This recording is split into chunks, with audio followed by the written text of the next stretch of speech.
Olá, sejam todos muito bem-vindos. Eu sou Bianca de Araújo Laureano. Esse é o seu canal Justiça em Foco Notícias. Hoje, quinta-feira, dia 15 de maio de 2025.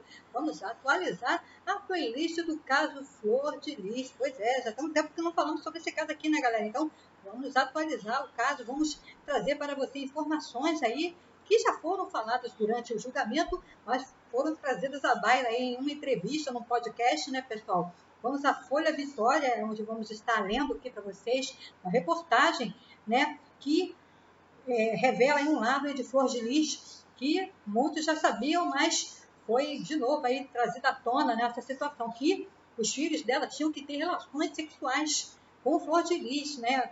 Essa podcast foi sobre incesto de Flor de Lis tinha com os filhos, né? E chocou o Brasil, né, pessoal? Essas revelações aí, né? Muito bem. Desta vez, a ex-deputada federal, já condenada pela morte do marido, é apontada como protagonista de um ambiente familiar marcado por práticas de incesto, manipulação psicológica e abusos sexuais contra os filhos adotivos. As informações ganharam destaques após as declarações da psiquiatra Ana Beatriz Barbosa em entrevista ao podcast Inteligência Limitada, onde foram detalhados aspectos da rotina dentro e fora da casa de Flor de Lis, mas muito mais dentro, né? Os relatos reforçaram que o teor de diversas acusações que já foram levantadas durante o julgamento da Flor de Lis, né, pessoal? Especialmente como ela mantinha o controle rígido e coercitivo sobre os membros da família. A série de revelações reacende debates sobre a trajetória de Flor de Lis, que por anos foi vista como uma liderança religiosa e exemplo de caridade, até o desenrolar das investigações que culminaram em sua condenação no ano de 2020. O crime que desencadeou a investigação. Flor de Lis dos Santos foi condenada a 50 anos e 28 dias de prisão em regime fechado pela participação na morte do seu marido, o então pastor Anderson do Carmo. O crime ocorreu em junho de 2019, em Niterói, no Rio de Janeiro, e inicialmente foi tratado como latrocínio, que foi logo descartado pela polícia, né, pessoal? Com o avanço das investigações, a polícia concluiu que a morte foi planejada pela própria Flor de Lis, com a ajuda de filhos adotivos e os filhos mesmo biológicos dela, né? E outros membros da casa. Então, a deputada perdeu o mandato e foi presa preventivamente em 2021. Entra aí na playlist, né, pessoal? Nós acompanhamos aí o julgamento lá em Brasília, né, quando a Flor de Lis perdeu o mandato, fizemos uma live, né? Passamos ali várias horas acompanhando a sessão que culminou com a cassação da Flor de Lis. Entra aí na playlist, tem todas as informações a respeito do caso. A investigação revelou uma série de irregularidades no ambiente familiar, incluindo acusações de envenenamento, manipulação de testemunhas e uso de religião como forma de controlar os filhos e os seguidores. Casa dividida em níveis e práticas de abuso. Um dos trechos mais impactantes da entrevista concedida pela psiquiatra Ana Beatriz Barbosa ao podcast foi a descrição de como a casa era dividida em níveis hierárquicos. Segundo ela, os filhos adotivos estavam organizados por categorias. Já vimos isso por aqui, né? Mas a psiquiatra aí corroborou, né, as informações que já tínhamos trazido aqui no canal, né? Categorias como diferentes graus de acesso à alimentação e privilégios. A casa era separada em categorias. Tinha categoria 1, 2 e 3. Relatou Ana Beatriz. Quem tinha acesso à comida? Por que nível 1? Por exemplo, quem eram adotados, entre aspas, porque na opção que não foi adotado, foi sequestrado, só tinha direito a pão e a água. No relato, a psiquiatra afirma que para alcançar um nível mais alto dentro da casa, os meninos precisavam passar por um ritual que envolvia relações sexuais com Flor de Lis. No segundo nível, já tinha direito a alguma comida. Aí, para passar para o terceiro nível, tinha um ritual. Se fosse menino, tinha que ter relações com ela, afirmou aí a psiquiatra, né? Testemunhas relatam um ambiente semelhante a uma seita. Durante o julgamento, diversas testemunhas relataram práticas semelhantes às descritas pela psiquiatra. A delegada Bárbara Lomba, responsável pelo inquérito, Destacou que Flor de Lis e Anderson mantinham relações íntimas com alguns dos filhos adotivos, o que contrariava totalmente os princípios legais e éticos da adoção. Um dos depoimentos mais fortes veio de uma testemunha que viveu na residência nos anos 90. Segundo ela, havia rituais envolvendo sangue, nudez e práticas sexuais. Era uma verdadeira seita, descreveu a testemunha. Os relatos sugerem que o ambiente era altamente controlador, com estruturas que impediam os filhos de contestarem as ordens da matriarca, no caso é a Flor de Lis.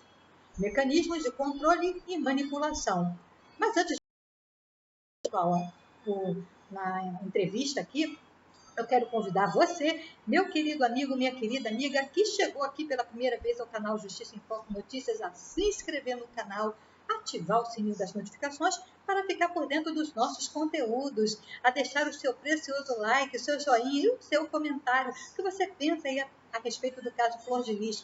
Você que chegou aqui pela primeira vez, eu quero também te convidar a conhecer os nossos outros conteúdos, os nossos outros vídeos, pessoal. Fiquem à vontade, a casa de vocês. Inscreva-se no canal, ative o sininho das notificações, deixe o seu like, seu comentário, compartilhe os nossos conteúdos se desejar.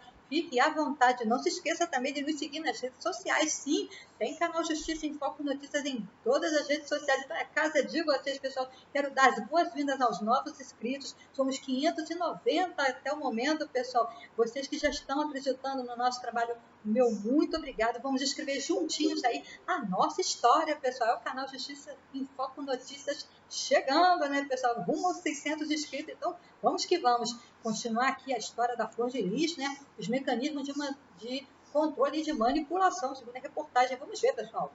As informações reveladas até o momento indicam que Flor de Lis utilizava uma combinação de fé, ameaça e controle para manter sua autoridade sobre os filhos. A divisão da casa em níveis, os rituais para obter privilégios e os relatos de punições severas compõem um retrato de abuso contínuo ao longo dos anos, né, pessoal? Durante todo esse tempo foram relatadas aí punições, né, e abusos, né, contra os filhos da Flor de Lis. A começar pelo próprio Anderson do Carmo, né, na qual Flor de Lis começou a se relacionar com ele quando ele tinha apenas 14 anos de idade, né, pessoal? Entre os elementos apontados pelos investigadores e especialistas está o uso da religião como ferramenta de coerção.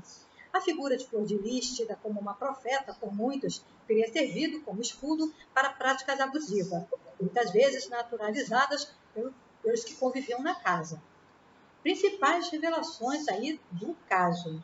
Mas antes disso, pessoal, a manutenção desse sistema do poder dificultava as denúncias e alimentava aí um ciclo de silêncio entre eles, né, entre os filhos. A maioria da situação de vulnerabilidade antes de serem aí, né, acolhidos aí por Flor de Lis. Né? Então, por passarem por estarem em situação de vulnerabilidade, né, acabavam aceitando a situação que lhes era imposta, né, pessoal?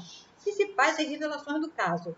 Com base nos relatos colhidos ao longo do processo, reforçados por entrevistas em alguns pontos mais relevantes sobre o ambiente da casa de Flor de Lis, é que relações sexuais entre Flor de Lis, Anderson e filhos adotivos eram comuns, estrutura hierárquica na casa com diferentes níveis de privilégios, rituais de ascensão envolvendo atos sexuais com a matriarca, rituais secretos com sangue e nudez, controle psicológico severo e manipulação emocional. Essas práticas, segundo os depoimentos, não eram de conhecimento público até o desenrolar do processo judicial e as investigações subsequentes à morte aí do Anderson do Carmo, né, pessoal? Foi isso que trouxe aí toda essa, abriu a tampa do bueiro, né, que estava aí cobrindo toda a lamaçal que era a casa de Flor de Lis, né? Condição atual da Flor de Lis, pessoal. Desde novembro de 2022, Flor de Lis cumpre pena na penitenciária Talavera Bruce, no Rio de Janeiro. Ela está presa desde agosto de 2021. Em diferentes momentos, sua defesa solicitou mudança para o regime de prisão com base em problemas de saúde. Né? Foi pedido prisão domiciliar e foi negada todas as vezes. Segundo informações do jornal o Globo, Flor de Lis enfrenta complicações como um AVC, crises convulsivas e quadros de depressão. Os advogados pedem prisão domiciliar para que ela possa receber tratamento médico fora do sistema prisional. mas, como eu sempre falei, né, no entanto, até o momento a Justiça não concedeu esse pedido, é negado todas as vezes, né? O impacto das revelações e a repercussão pública. As novas revelações sobre o funcionamento interno da Casa de Flor de Lis ampliam a percepção de que o crime cometido não foi um ato isolado, mas parte de um histórico de abusos e dominação durante anos e anos, né? Inclusive desde o Anderson do Carmo, né, pessoal? Então, durante todos os anos, ele faleceu, acho que uns 41, 42 anos, né, pessoal? Ele tinha 14, então, imagina, né? Quantos anos de abuso aí, quantas coisas aconteceram na vida aí da Flor de Lis, né? A repercussão nas redes sociais e na mídia tem sido marcada por indignação. Muitos internautas questionam como tais práticas puderam permanecer ocultas por tanto tempo, especialmente em uma figura pública com intensa exposição política e religiosa. Realmente chama a atenção o caso da Flor de Lis, né, pessoal? Como é que isso não veio à tona, né? Tantos e tantos anos, né? Como eu disse, começou já pelo próprio Anderson do Carmo, né? O caso tem sido citado em debates sobre acolhimento de menores, poder religioso e os riscos de estruturas familiares com autoridades centralizadas em figuras carismáticas. Vamos relembrar, para encerrar aqui um pouquinho do caso Flor de Lis, né, pessoal? O caso Flor de Lis evidencia como comportamentos abusivos podem ser camuflados sob o manto da responsabilidade pública. A ex-deputada, que por anos foi vista como um exemplo de fé e generosidade, teve a sua imagem desconstruída à medida em que vieram à tona denúncias de abuso, incesto, morte e manipulação psicológica. As novas informações, mesmo após a sua condenação, apontam para a necessidade de vigilância permanente e mecanismos eficazes de proteção à infância e à adolescência, sobretudo em ambientes onde o questionamento das autoridades é desestimulado, né, pessoal? Muitas vezes a gente vê a dificuldade de casais em adotar crianças, mas aqueles que conseguem adotar ou adotam de forma ilegal as crianças, não há nenhum tipo de fiscalização para saber como estão sendo criadas essas crianças, se está havendo responsabilidade, se essas adoções são legais, né, pessoal? No caso de Flor de Lis, ela tinha várias irregularidades no quesito de adoção e toda essa dinâmica familiar aí que foi desconstruída, né? É uma vida familiar totalmente atípica, né? Uma família totalmente fora de um contexto razoável, é uma família totalmente desestruturada. Então fica aí, né, o exemplo que as autoridades, a partir de agora, realmente possam estar aí analisando, possam estar controlando, possam estar aí avaliando, né, todas as famílias onde tem crianças e adolescentes adotados, né, pessoal? Então,